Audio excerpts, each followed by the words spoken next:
This case starts like many others, but it escalates fast. A convicted man stands before the court, claiming innocence even after a jury verdict. But here's where it gets intense. The prosecution paints him as a repeat killer with a history of violence, while the defense tries to pull the sentence down. And just when you think you know where this is going, the judge delivers a decision that shocks everyone in the courtroom.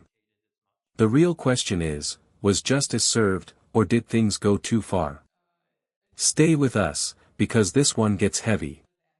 People of the state of Michigan versus Willie James Jr. Motion for a new trial and amendment of judgment that you filed. Is that correct, sir? Yes. Counsel, he did this in pro per? That is correct, Your Honor. The signature on both the motion itself and the certificate of service that Mr. James signed indicated as much. The motion is denied for multiple reasons. It addresses prosecutorial misconduct. The court saw none of that. Had I seen that during the trial, I would have addressed it immediately. Additionally, as to jurors, we watched jurors very closely, and again, we saw no juror misconduct as alleged. These are appellate issues, and certainly you will have 42 days to appeal and to request appellate counsel. Another issue that Mr. James wished me to bring up on his behalf as it relates to jail credit, if I may. Me? He's currently credited with no credit because of the dead time issue, because he was on parole at the time. And I can find no statutory or case law that would support this position. Therefore, I don't feel that I can ethically make it myself. But Mr. James wishes me to bring this issue to the court's attention and preserve it. And I told him that I would do so on his behalf.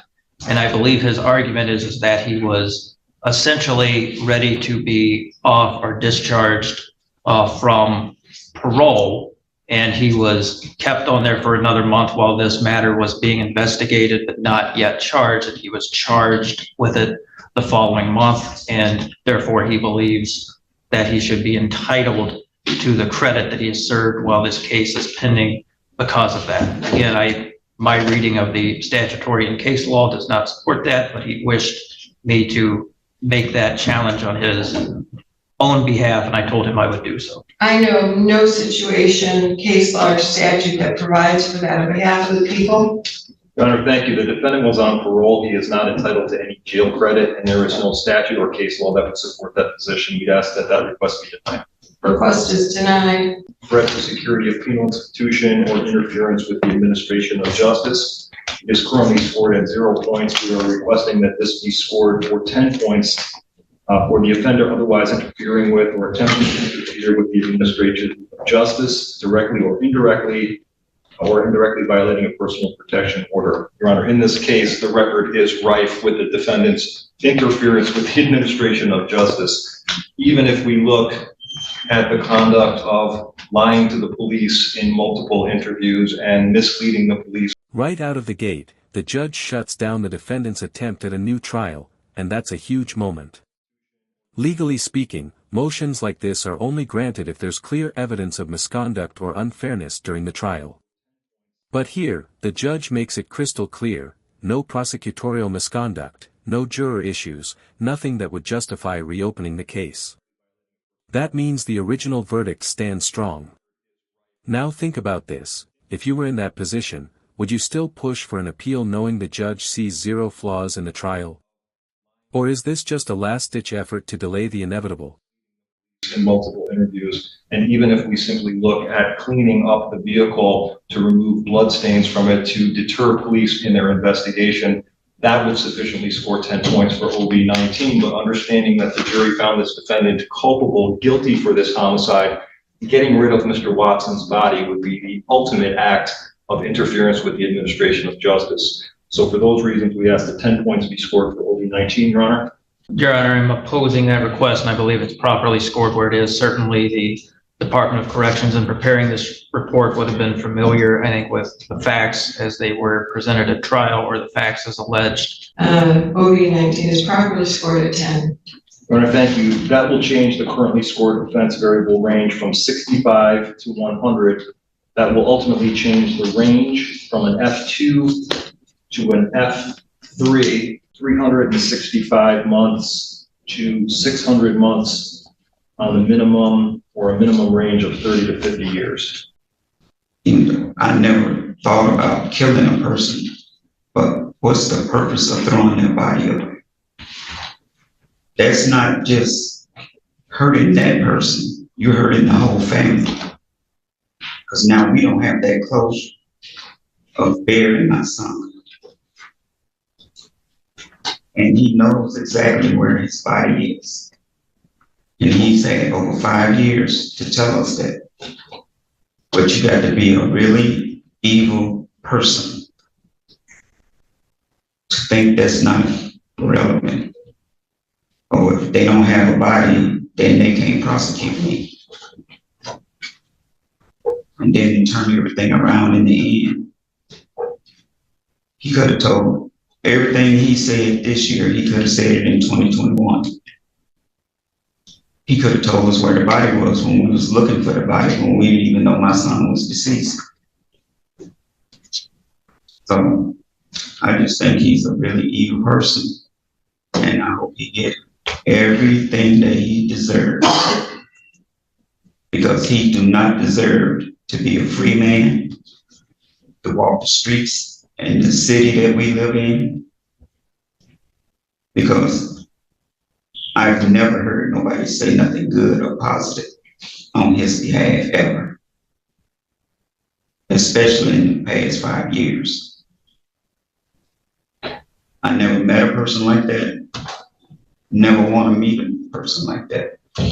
We are asking that the amount of that restitution be held in abeyance pending the cost of funeral or celebration of life. As the pre-sentence report indicates, they have been waiting to conduct those services based on the outcome of the criminal trial. So we ask restitution. This part might sound technical, but it's actually critical.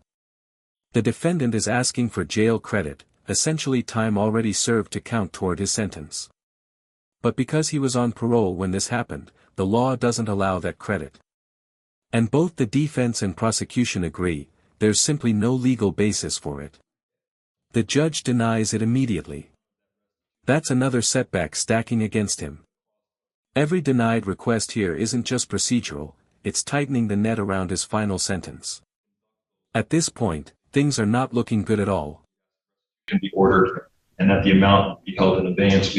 No legitimate rehabilitative potential. At 57 years old, this defendant has now amassed his 17th criminal conviction, 10 felonies and 7 misdemeanors. The defendant has served 2 lengthy terms in the Department of Corrections, and neither of them have rehabilitated him or educated him or helped him develop any empathy.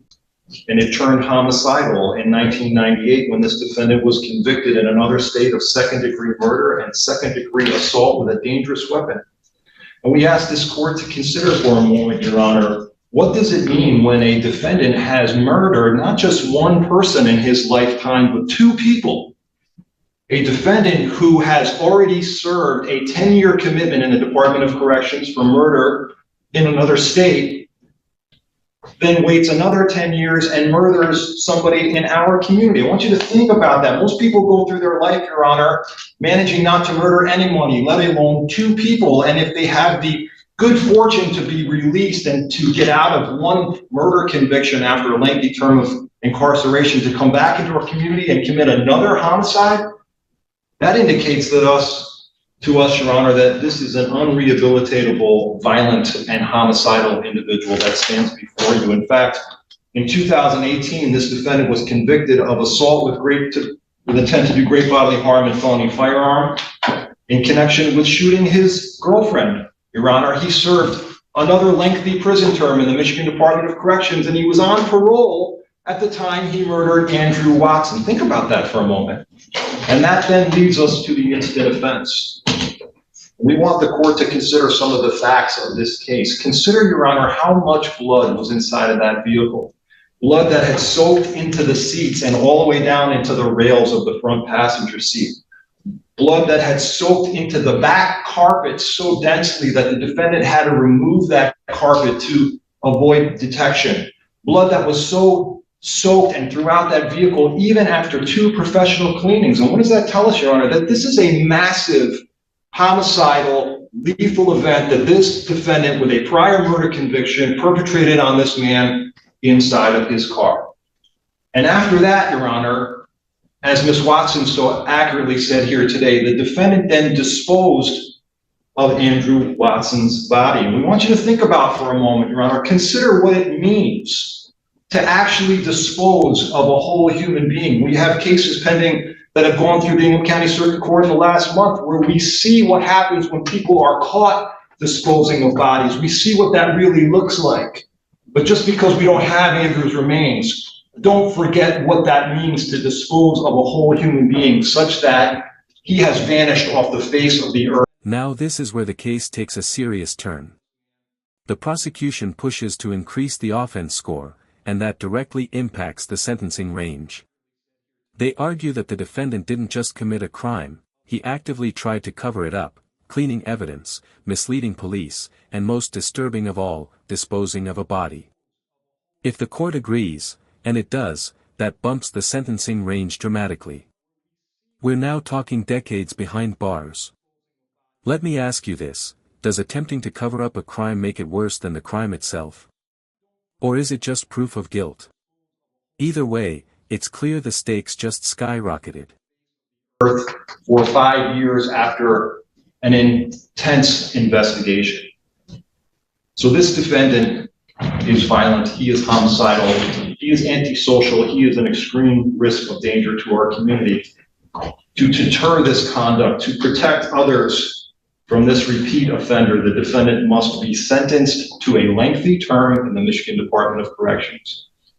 Given the defendant's age, Your Honor, his parole status, it is the people's position that the defendant should be sentenced to a term of incarceration in the Michigan Department of Corrections of no less than 35 years on the minimum sentence. And that again takes into consideration his age. If he was 20 years old, we'd be asking for every day of 50 years. But given his age, at least 35 years in the Michigan Department of Corrections will ensure that he remains there essentially for the rest of his natural life. Thank you. He had his day in court. He was able to tell his side of the story to the jury. The jury rendered a verdict against Mr. James. We have to respect that. Mr. James maintains his innocence, as is his right. The jury found that this was not an act of premeditation. The pre-sentence investigation report writer indicated that they found Mr. James to be polite and cooperative during his interview with them. And I would note that that largely mirrors my interactions with Mr. James as I've worked with him on this case over the last few years. I would ask the court to not exceed what the Department of Corrections recommended as an appropriate minimum sentence for Mr. James. And I would ask the court to sentence him, to consider sentencing him near the bottom end of his guidelines. Thank you. Anything you want me to know, sir? No, gave my version of the events. I can't hear. Gave my version of the events on the stand. See what you want to say. Your history says it all, as does these actions, as does the mountain of evidence against you, sir. While you maintain your innocence, it is not to be believed. It is incredible testimony, as we say, which is not to be believed. The amount of blood, the amount of effort you went through to hide your crime, cleaning the car, not once, but twice. Disposing of an entire human being without a trace, that takes some planning and a forethought. This is the emotional core of the case, and it hits hard. The victim's family speaks, and their pain is undeniable. No closure. No body. No answers after years. Meanwhile, the prosecution lays out a chilling pattern: multiple violent offenses, prior murder, and now another life taken.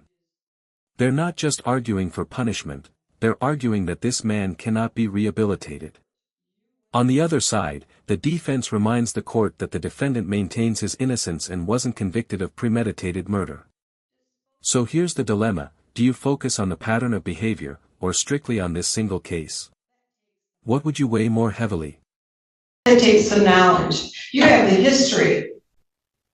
Your second homicide. And in between that, a lot of violent crimes. You haven't learned your lesson. This court does not believe that you will ever be rehabilitated in this lifetime. We cannot tolerate any more gun violence in this community over anything, unless it's self-defense, and there's absolutely no evidence that what you did was done in self-defense. And you hid the body from the family. I hope that in the years that come, as you are locked up, you find it in your heart to reveal to the family where their loved one is. They deserve that. And it is only a cold-hearted, inhumane person who will continue to hide their loved one from them. I am remanding you, sir, to the Michigan Department of Corrections for 600 months to 1,200 months. That's 50 years to 100 years. I believe that is proportional to the homicide, to the hiding of the body, to the long-term criminal mindset that you've had that continues not to diminish, but to escalate. There's no credit because you were on parole. You will pay a crime victims assessment amount of $130. I'm waiving fines, costs, attorney fees because you are indigent. You'll pay a $68 state cost, and I'm holding in advance the cost of the funeral and or celebration of life, and that money will be paid to Andrew and Otella Watson, his parents. They deserve, at a minimum, that. Your Honor, I have a notice of appellate rights form that has been filled out and signed by Mr. James. We would ask if the court could accept that for filing. My clerk will accept that, get that filed, and you'll have your appellate counsel. And there it is, the moment everything builds toward. The judge doesn't hold back. He points to the defendant's past, the overwhelming evidence, and the calculated effort to hide the crime. In his eyes, this isn't just a mistake, it's a pattern that's escalating. The result? A sentence of 50 to 100 years. That's effectively a life sentence. No parole credit. Financial penalties. And a final acknowledgement of the victim's family, who still don't have closure. This case leaves us with tough questions about justice, rehabilitation, and accountability. If you found this case as shocking as we did, make sure to hit that like button, share your thoughts in the comments, and don't forget to subscribe for more jaw-dropping courtroom breakdowns.